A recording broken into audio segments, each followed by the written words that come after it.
I opened my eyes to complete darkness. My bed felt wrong somehow, like I was lying on something cold and hard instead of my soft mattress. The air smelled different too, musty and old, like wet dirt mixed with something sweet that made my stomach turn. I tried to sit up, but my body wouldn't move right. Everything felt heavy and slow, like I was underwater. When I finally managed to roll over, I expected to see my bedroom window with the streetlight outside. Instead, there was nothing but black space, stretching on forever. That's when I knew something was very wrong. I wasn't in my room anymore. I wasn't even sure if I was still dreaming or if this was real. The line between sleep and wake had gotten so blurry that I couldn't tell which side I was on. My feet touched the ground and it felt like stepping on wet leaves. The sound they made was too loud in the quiet space around me. Each step echoed back from somewhere far away, like I was in a huge, empty room. But I couldn't see any walls or ceiling, just endless black in every direction. I started walking because staying still felt worse. At least moving gave me something to do while I tried to make sense of what was happening. My hands reached out in front of me, hoping to find something solid to hold on to. All I found was more empty air. The smell got stronger as I walked, sweet and sick, like flowers left in water too long until they rotted. It made me want to cover my nose, but I needed my hands to feel my way through the dark. I had to breathe through my mouth instead, which somehow made it taste even worse. Then I heard it. A soft tapping sound, like someone walking with a cane on hard ground. Tap, tap, tap. It came from somewhere ahead of me, but I couldn't see anything. The sound got closer with each step I took, as if whoever was making it was walking toward me too. I stopped moving and held my breath. The tapping stopped too. We were both waiting, listening for each other in the dark. My whole body wanted to run, but there was nowhere to go. No doors to escape through, no place to hide. Just me and whatever was out there in the black. "Hello?" I called out. My voice sounded small and scared in the huge empty space. The words seemed to float away from me and disappear into nothing. No one answered back, but I could feel something watching me. Eyes I couldn't see, staring at me from the dark. The tapping started again, faster this time. Tap, tap, tap, tap. It was definitely coming toward me now. I took a step back and my foot hit something soft and squishy. When I looked down, I still couldn't see what it was, but it felt alive under my shoe. It moved and made a wet sound that made me jump away. That's when the laughing started. Not a normal laugh like when someone thinks something is funny. This was different, high and sharp and mean. It came from the same direction as the tapping, getting louder as whatever was making it got closer to me. I turned and ran. My feet splashed through puddles I couldn't see, and things brushed against my legs as I passed. Soft things that felt like they might be alive. The laughing followed me, always just behind, never getting farther away, no matter how fast I moved. Something grabbed my ankle and I fell hard onto the wet ground. My hands hit mud that was thick and cold, and I could feel things moving in it. Small things that wriggled between my fingers like worms. I tried to get up, but whatever had grabbed me held on tight. I kicked with my other foot and felt it connect with something solid. The grip on my ankle loosened and I scrambled away on my hands and knees. Behind me, I heard a voice muttering words I couldn't understand. They sounded angry and frustrated, like whatever had grabbed me was upset that I'd gotten away. A light appeared ahead of me. Just a tiny dot at first, but it was the first thing I'd been able to see since I woke up in this place. I ran toward it as fast as I could, hoping it would lead me somewhere safe. Maybe back to my real bedroom. Back to the normal world where things made sense. The light got bigger as I got closer. It wasn't warm and yellow like a house light or cold and white like a street light. This light was blue and flickered like a candle flame, but much brighter. It hurt my eyes after being in the dark for so long, but I didn't care. Light meant I could see where I was going. When I reached the light, I found it was coming from a tall post stuck in the ground. The post looked old and twisted, like a tree branch that had been carved into shape. At the top sat a glass ball that glowed with that strange blue light, casting weird shadows all around me. Now I could see where I was, and I wished I couldn't. The ground was covered in thick, dark mud that sucked at my feet with each step. Dead trees reached up into the black sky like skeleton hands. Their branches had no leaves, just sharp points that looked like they could cut you if you got too close. But the worst part was what I saw in the mud around the light post. Shapes that looked almost like people, but wrong somehow. They were buried up to their necks, with only their heads showing above the mud. Their eyes were closed and their mouths hung open, like they were sleeping or maybe dead. I backed away from them, but my foot hit another one. This person's eyes snapped open and looked right at me. Their mouth moved like they were trying to say something, but no sound came out. Just their lips moving over and over, trying to form words I couldn't hear. More of them started opening their eyes. All around the light post, heads turned to look at me. Some of them tried to pull themselves out of the mud, but they couldn't move their arms or legs. They were stuck there, trapped in the thick black ground with only their faces free. One of them, a woman with long gray hair, managed to make a sound. It was barely a whisper, but I could just make out what she was saying. "Run," she breathed. "Run before he finds you." "Who?" I asked, kneeling down closer to her. "Who should I run from?" "The Keeper," she whispered. "He collects dreams that won't end, keeps them here forever." Her eyes were wide with fear, and I could see tears running down her dirty cheeks. "He's coming. I can hear his cane." That's when I heard it again, the tapping sound, much closer now. I spun around and saw something walking toward me from the darkness beyond the light. At first I thought it was a person, but as it got closer I could see it was all wrong. It was tall and thin, wearing clothes that looked fancy but old, a long dark coat and a tall hat that sat crooked on its head. But its face wasn't right. The skin was gray and bumpy, like an old potato left in the sun too long. Its eyes were too big and too bright, and when it smiled I could see teeth that were too sharp and too many. "Well, well," it said in a voice that sounded like glass breaking. "Look who finally woke up." It tapped its cane on the ground 3 times and laughed that same mean laugh I'd heard before. The woman in the mud made a soft crying sound. "Please," she whispered to me, "don't let him take you too. Fight him. Keep trying to wake up." "Quiet, Sarah," the thing said without looking at her. "You've been here long enough to know that fighting only makes it worse." It walked closer to me, and I could see that its cane was made of bone. Old yellow bone that looked like it might have come from a person. I tried to run again, but my feet were stuck in the mud now too. The more I struggled, the deeper I sank. The mud was up to my ankles, then my knees. It felt alive, like it was grabbing onto me and pulling me down on purpose.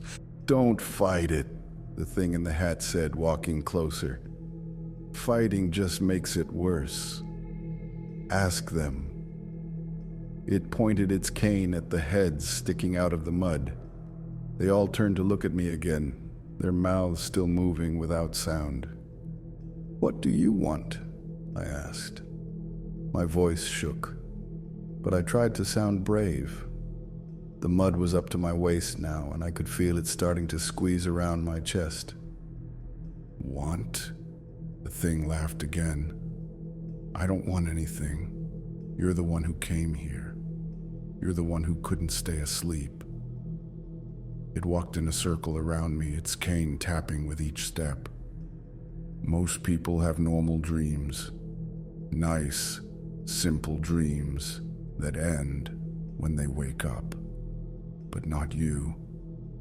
The mud reached my chest and kept climbing. I could barely move my arms now. I don't understand, I said.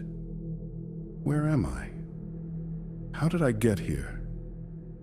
You're in the threshold, it said, stopping right in front of me. The place between sleeping and waking, the place where bad dreams go when they don't want to end. And once you're here, you can't leave.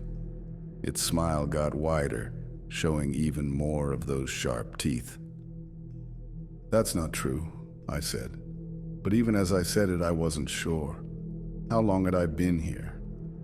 It felt like hours, but maybe it had been days or weeks or even longer. Time didn't seem to work the same way in this place. Oh, but it is true, the thing said. Look around you. All these others thought they could leave too. They fought and struggled and tried so hard to wake up. But here they are, still dreaming, still trapped in the mud of their own fear. I looked at the heads around me. Now I could see that some of them had been here a very long time. Their hair was long and wild, and their skin was pale and dirty. They'd been stuck in this place for years, maybe longer, still trying to speak, still trying to escape, but never able to do either. A man with a beard that reached down into the mud caught my eye. His lips were moving frantically like he was trying to tell me something important. I strained to hear him, and finally made out what he was saying over and over. The mirror. Find the mirror. It's the only way. The thing in the hat heard him too and hit the ground near the man's head with its cane. Silence, Marcus. You know better than to fill the newcomer's head with false hope.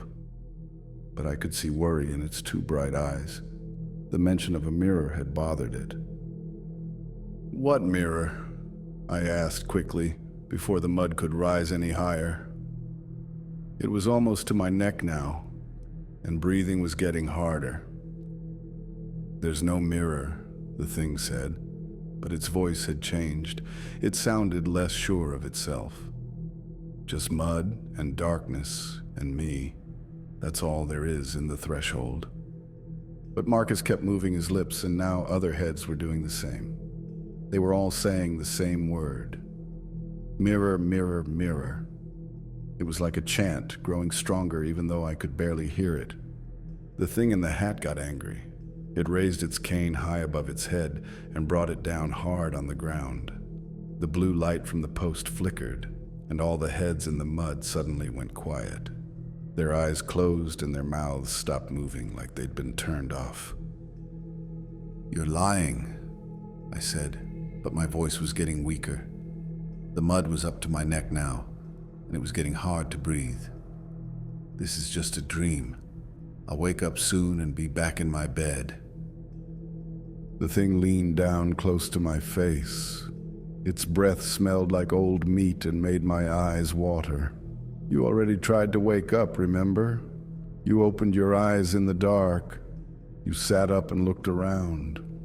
But you weren't in your bed, were you? You were here with me. That's when I remembered. I had tried to wake up before, lots of times. Every time I thought I was finally awake, I'd find myself back in the dark with the tapping sound getting closer. This wasn't the first time I'd seen the light post or the thing in the hat. I'd been here before, over and over, stuck in the same terrible dream. How many times? I whispered. The mud was almost up to my mouth now. Lost count, the thing said, standing up straight again. But don't worry. Each time gets a little easier. Eventually you'll stop trying to wake up at all. You'll just accept that this is where you belong now. I wanted to scream, but I couldn't waste the breath. The mud covered my mouth and started rising toward my nose. Soon I wouldn't be able to breathe at all. I'd be just like the others, buried up to my neck, watching and waiting for the next person to stumble into this nightmare. But then something changed. The blue light from the post started to flicker and dim. The thing in the hat looked up at it with a worried expression. "That's not supposed to happen," it muttered. One of the heads in the mud, the woman named Sarah, had opened her eyes again. She was staring at something behind me with a look of hope I hadn't seen before. "The reflection," she whispered. "It's coming." I tried to turn my head to see what she was looking at, but the mud held me too tight. All I could do was listen as footsteps approached from behind. Not the tapping sound of the thing's cane, but regular footsteps like a normal person walking. "No," the thing in the hat said, backing away from me. "This isn't possible. The reflection can't reach the threshold." I made sure of that. The footsteps stopped right behind me. I felt a hand touch my shoulder, and even though I couldn't see who it belonged to, I knew somehow that it was safe. The touch was warm and familiar, like someone I'd known my whole life. "Let him go," a voice said. It sounded exactly like my voice, but coming from someone else. Like hearing yourself on a recording, but different somehow. Cleaner and stronger than I'd ever sounded. "Never," the thing in the hat snarled. Its fancy clothes were starting to look old and torn, and its gray skin was getting darker. "He belongs to me now. They all do." "No one belongs to you," my other voice said. "You're just a parasite feeding on fear, and I'm here to starve you." The hand on my shoulder squeezed gently, and I felt something incredible happen. The mud around me started to loosen. Not just getting thinner, but actually letting me go. I could move my arms again, then my whole body.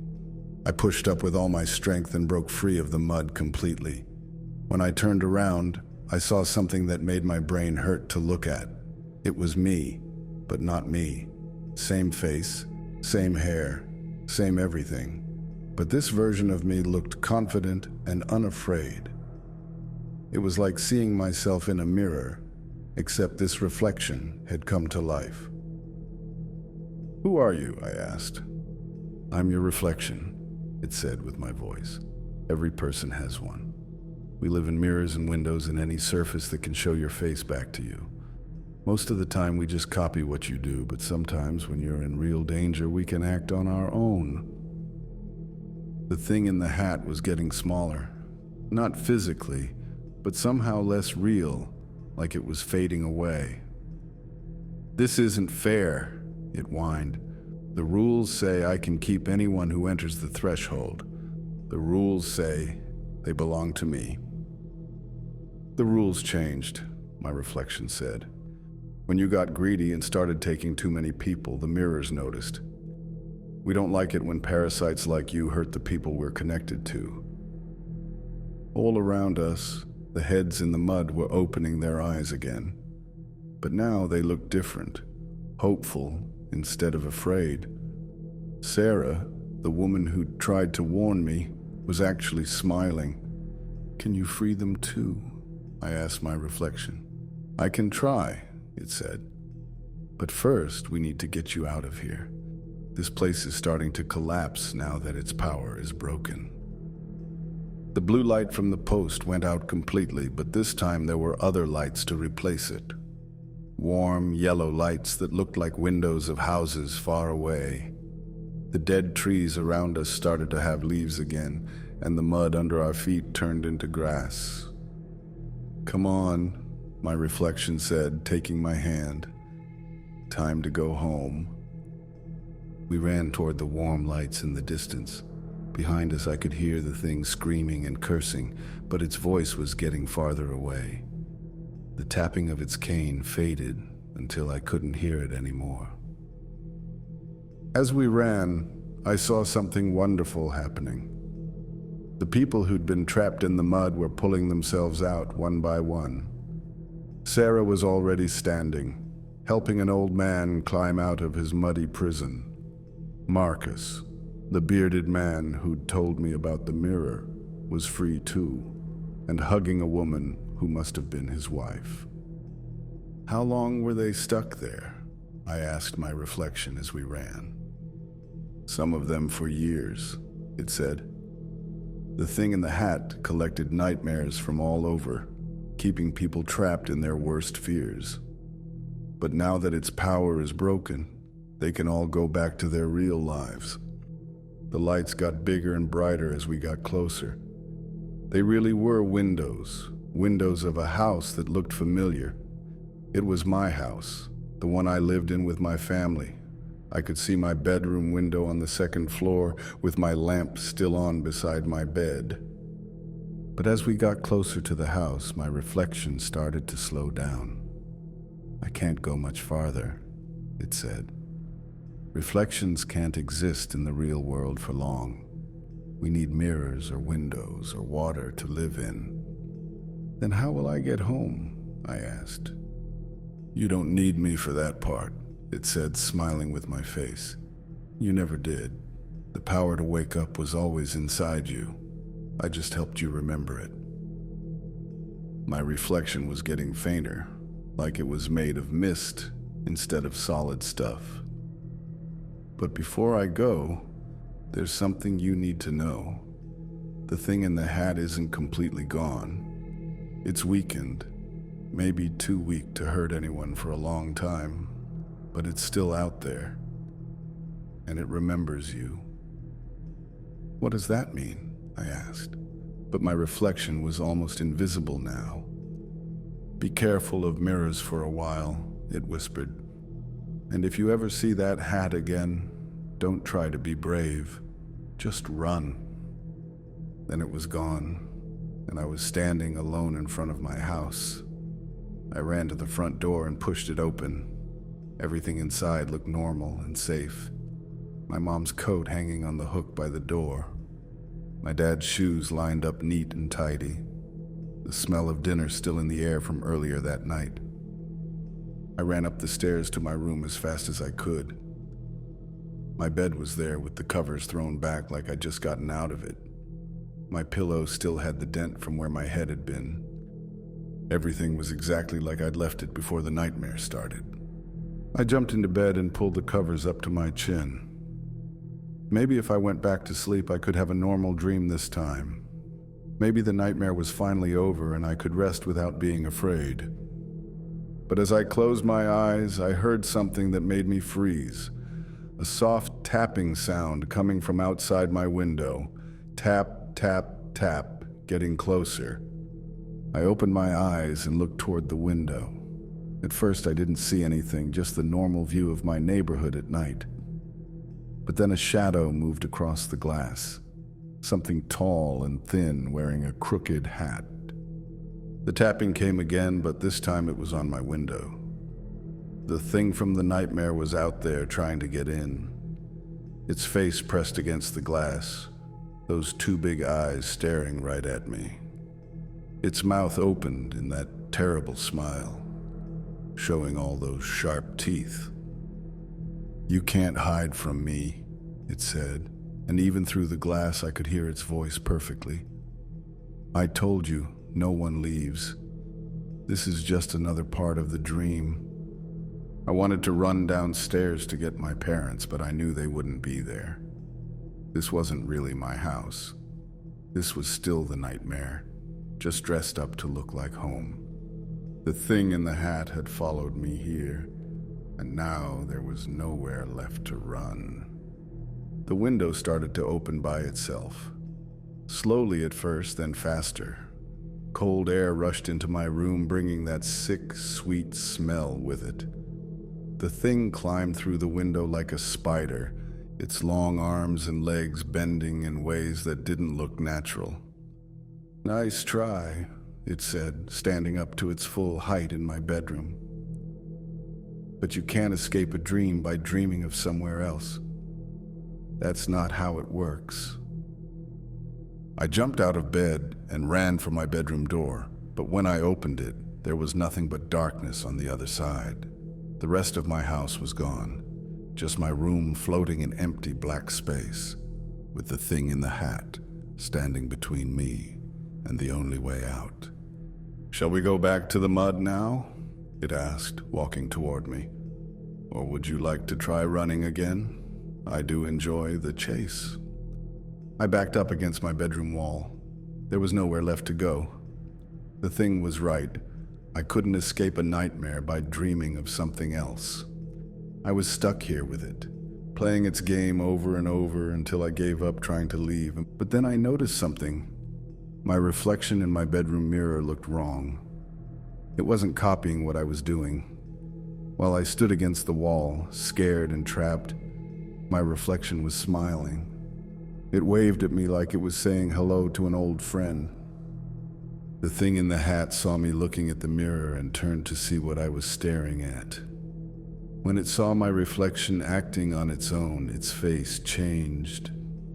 For the first time since I'd met it, the thing looked scared. "That's impossible," it whispered. "Reflections don't do that. Not in my dreams." My reflection pointed at the mirror like it wanted me to come closer. I didn't understand why, but I felt like I should trust it. After all, it was me, just on the other side of the glass. I ran toward the mirror. The thing in the hat tried to grab me, but I was too fast. I dove at my reflection with my hands out in front of me, expecting to hit hard glass and fall to the floor. Instead, I went right through the mirror like it was made of water. I felt myself falling through empty space, but it wasn't scary this time. It felt like I was finally going in the right direction, toward something real, instead of away from it. I landed on something soft and warm. When I opened my eyes, I was in my real bed, in my real room, with real sunlight coming through my real window. I could hear my mom making breakfast downstairs and my dad getting ready for work. Normal sounds from the normal world. I sat up and looked around. Everything was exactly where it should be. My clothes on the chair where I'd left them. My homework on my desk, still not finished. The mirror on my dresser showing my regular reflection, copying everything I did like it was supposed to. I got out of bed and walked to the window. Outside was my regular neighborhood on a regular morning. No mud, no dead trees, no blue lights or things in hats. Just houses and cars and people starting their day like nothing had happened. But as I stood there looking out at the normal world, I noticed something that made my stomach drop. In the reflection in my window glass, I could see my room behind me. And sitting on my bed, watching me with those two big eyes, was the thing in the hat. I spun around, but my bed was empty. Just rumpled sheets and my pillow. When I looked back at the window, the reflection showed my empty room too. The thing was gone, but I knew it had been there. I knew it was still somewhere waiting for me. That was 3 days ago. Since then, I haven't been able to sleep for more than an hour at a time. Every time I start to drift off, I hear that tapping sound. Sometimes it comes from outside my window, sometimes from under my bed, sometimes from inside the walls of my room. I've tried staying awake, but that doesn't work either. My eyes get so heavy that I nod off even when I'm trying not to. And every time I do, I'm back in that dark place with the mud and the light post, and the thing that won't let me leave. My parents think I'm sick. They've taken me to doctors who say I need more sleep, but they don't understand. Sleep is the problem. Sleep is where the thing lives, waiting for me to come back so it can play its game again. I've started seeing it in other places too, in reflections in store windows when I walk by, in the dark corners of rooms when I'm not looking directly at them, in photographs where it shouldn't be, standing behind my family with that crooked hat and terrible smile. It's getting stronger, or maybe I'm getting weaker, The line between sleeping and waking is getting blurry again. Sometimes I'm not sure which world I'm in anymore. The normal one where my parents worry about me and doctors want to help. Or the nightmare one where nothing can save me from the thing in the hat. Yesterday I tried something new. I covered all the mirrors in my house with sheets, thinking maybe that would keep the thing away. But when I looked in the bathroom mirror that I'd forgotten about, it was standing right behind me. When I turned around, nothing was there, but I could feel its cold breath on my neck. I've been researching mirrors and reflections, trying to understand what my reflection meant when it said the rules had changed. I found some interesting things in old websites and forums where people talk about weird dreams and supernatural stuff. Apparently, there are others who've had experiences like mine. People who got trapped in nightmares that wouldn't end, who met things that claimed to be dream collectors or nightmare keepers. Most of them never escaped. The few who did all mentioned the same thing: help from their own reflections. There's this one story that really scared me. A woman named Janet wrote about how she got stuck in a nightmare for what felt like months. She kept trying to wake up but couldn't, and there was this creature that looked like a scarecrow that kept hunting her through a maze made of thorns. Just like me, her reflection eventually came to help her escape. But here's the scary part. After she got out, the scarecrow thing started appearing in her real life. First just in mirrors and windows, then in photographs, then standing in her yard at night. Eventually it got strong enough to affect the physical world. Lights would flicker when it was near, electronics would break, and her pets would hide whenever it showed up. Janet's story ends badly. Her last post was about how the scarecrow had found a way to drag her back into the nightmare world, but this time for good. Her account went quiet after that, and no one ever heard from her again. Reading that made me realize something terrible. The thing in the hat isn't just trying to get me back into the threshold. It's trying to bring the threshold here, to the real world. Every time I see it in a reflection or a shadow, it's a little more solid, a little more real. I tested this theory yesterday by taking a picture of my bedroom mirror. In the photo, you can clearly see the thing standing behind me, and it looks more real than ever before. Its edges aren't blurry anymore, and you can see details like the stitching on its coat and the scratches on its bone cane. Today, I tried something even more dangerous. I stared into my bathroom mirror for a full minute, waiting to see if the thing would appear. It did, and this time it didn't just stand there. It moved closer to the glass, pressing its gray face against the other side. Its breath fogged up the mirror from the inside, which should be impossible. Then it spoke, and I could hear its voice clearly even though it was on the other side of the glass. "Soon," it said. "Very soon now. You can't keep me locked in reflections forever. I'm learning how your world works, and I'm getting stronger every day."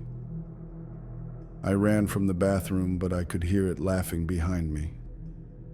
That same mean laugh from the nightmare, but now it was in my real house, in the real world. That night, I tried sleeping in the living room instead of my bedroom, thinking maybe a change of location would help, but it didn't matter. The thing appeared in the TV screen, in the picture frames on the wall, even in the surface of my mom's coffee table when the light hit it just right. I'm starting to think that my reflection was wrong. Maybe breaking the thing's power in the threshold didn't weaken it. Maybe it just made it angry. Now it's not content to just keep me trapped in nightmares. It wants revenge, and it wants to bring its world of mud and darkness into mine. The worst part is that I think it's working. Strange things have been happening around my house. The temperature drops suddenly for no reason. Electronics turn on and off by themselves. My cat won't come inside anymore, and my dog whines and hides under my bed whenever I'm in my room. My parents haven't noticed yet, but they will soon. And when they do, I don't know how I'll explain it. How do you tell someone that you've accidentally let a nightmare creature into the real world? How do you warn them about something that lives in mirrors and reflections? I've been thinking about what my reflection told me before it disappeared. It said to be careful of mirrors and to run if I ever saw the hat again. But where can I run to? The thing is in every reflective surface now, getting stronger all the time. Maybe there's another way. Maybe I can find other people who've had experiences like mine, people who might know how to fight back. The internet is full of stories about nightmare creatures and dream parasites. Some of them have to be real, and some of those people have to have found ways to protect themselves. I've started carrying a small hammer in my backpack. My plan is to break any mirror I see the thing in, hoping that might slow it down or hurt it somehow. I know it sounds crazy, but I'm running out of options. Yesterday, I smashed the mirror in the school bathroom after I saw the thing grinning at me from inside it. The janitor found the broken glass and asked what happened, but I just said it was an accident. He seemed to believe me, but I could tell he thought I was acting weird. The thing didn't appear in any mirrors for the rest of the day after that, which makes me think breaking the glass actually did hurt it somehow. But today it's back, and it looks angrier than before. Its smile is meaner, and its eyes seem to glow brighter when it stares at me. I'm writing this down because I need someone to know what happened to me. If you find this and I'm gone, or if I'm still here but not really here anymore, you'll understand why. The nightmare never ended. It just found new ways to continue. And now, as I write these last words, I can hear it again. That soft tapping sound, getting closer. But this time, it's not coming from a mirror or a window. It's coming from downstairs, from inside my house. The thing in the hat has found a way out of the reflections. It's here, in the real world, walking through my home with its bone cane and crooked smile. I can hear my parents talking to someone downstairs, but their voices sound strange, flat and emotionless, like they're not really themselves anymore. I'm trapped in my room now, and there's nowhere left to run. The thing has won, just like it always said it would. But maybe, if someone finds this story, they'll know what to watch out for. Maybe they'll be smarter than me and find a way to fight back before it's too late. The footsteps are coming up the stairs now. Tap, tap, tap. The sound of the bone cane on each step. In a moment, my door will open, and the thing will walk in with its gray skin and sharp teeth and eyes that see everything. It will smile at me like an old friend and ask if I'm ready to stop fighting. And for the first time since this all started, I think I might say yes. Because I'm so tired of running, so tired of being scared, so tired of not knowing what's real and what's dream. Maybe the mud won't be so bad once I stop struggling against it. Maybe I'll learn to be quiet like the others, watching and waiting with my mouth moving soundlessly, trying to warn people who can't hear me. The door is opening now. I can see its shadow on the wall, tall and twisted and wrong. Behind it, I can hear my parents' voices, but they don't sound worried or scared. They sound happy, like they're welcoming an old friend into their home. "Come along now," the thing says in its glass-breaking voice. "It's time to go back where you belong. The threshold is waiting for you, and this time there won't be any reflections to save you." But maybe that's okay. Maybe some stories don't have happy endings. Maybe some people get lost in their dreams. and never find their way back to the waking world. If you're reading this, don't try to help me. Don't go looking for the place between sleeping and waking. Don't let yourself get too tired, because that's when it finds you. When your guard is down and your mind is fuzzy and you can't tell what's real anymore. And most importantly, be careful of mirrors. If you ever see something in your reflection that shouldn't be there, don't investigate. Don't try to be brave. Just run and keep running until you find somewhere with no reflective surfaces at all. Just stay awake, stay safe, and remember that some nightmares never end. They just find new people to dream them. The thing is in my room now, reaching out with its long gray fingers. My parents are standing behind it, smiling with empty eyes. They're not my parents anymore. They're puppets being controlled by the nightmare creature, just like I'm about to be. "Welcome home," the thing in the hat says, and everything goes dark.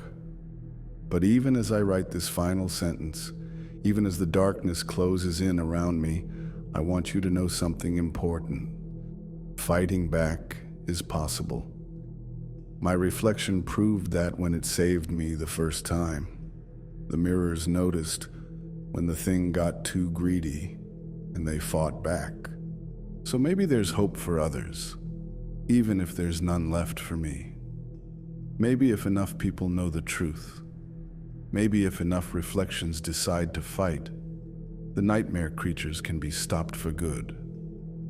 Remember that when you look in mirrors. Remember that your reflection is more than just an image. It's a guardian watching over you from the other side of the glass. And sometimes, when things get really bad, it might just save your life. The tapping has stopped, the thing is here. But I'm not afraid anymore, because I know that somewhere, in every mirror and window and puddle of water, the reflections are watching and waiting and planning their next move. The nightmare may never end, but neither will the fight against it.